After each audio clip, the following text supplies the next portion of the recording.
Okay, so 300 ngayon dito. Si mga Eros, let's compare the Eros. Ano ba yung thoughts nila sa dalawang Eros?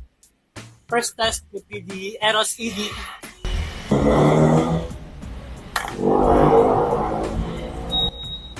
Sunod natin si Eros EDP.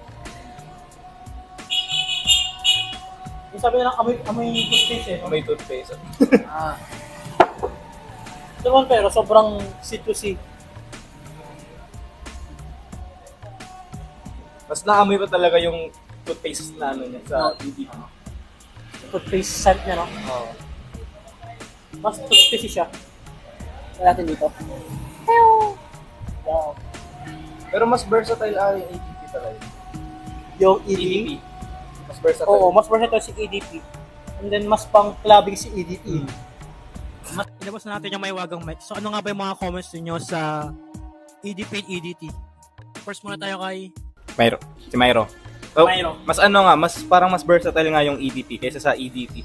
Kasi ano, like, ayun nga, mas sinabi ni Ali, mas balance yung ano niya. So your vote is EDP or EDT? EDP. EDT ka. One down, I think mas bias ako sa EDT kasi for mga younger demographic, I think mas suitable tong EDT. EDT. Ako may OG ako nito eh. And may mga good experiences na din ako sa girls. Mas complicated. So ilang babae Mas na yung na compliment getter ano, yung EDT for me. Ilang babae na umamoy sa'yo? Actually, nabilang ko yan. Ilan? No joke. 6. O 6? Nung grade 12, I think. Bilang na bilang talaga eh, no? First OG bottle ko ng Versace Eros is grade 12. Ang dami nun, ang dami talaga.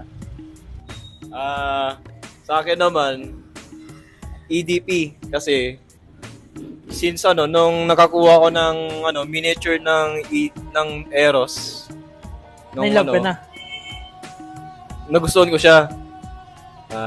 Tapos versatile siya kasi pwede siyang gamitin ng umaga ganun. Pero few space lang. So yeah, for me, syempre, dito tayo sa ano yun? EDT. Since known talaga si Eros, Versace Eros para sa ano niya, para sa citrusy, minty, vanilla scent niya eh. So for me, using EDT is better, especially na you're using Eros para magpapansin eh. Di ba? Mas mapapansin. Attention grabber talaga si Eros compared to any other fragrances. And then, mas known siya. So, mas red flag kapag naka-Eros ka. Diba?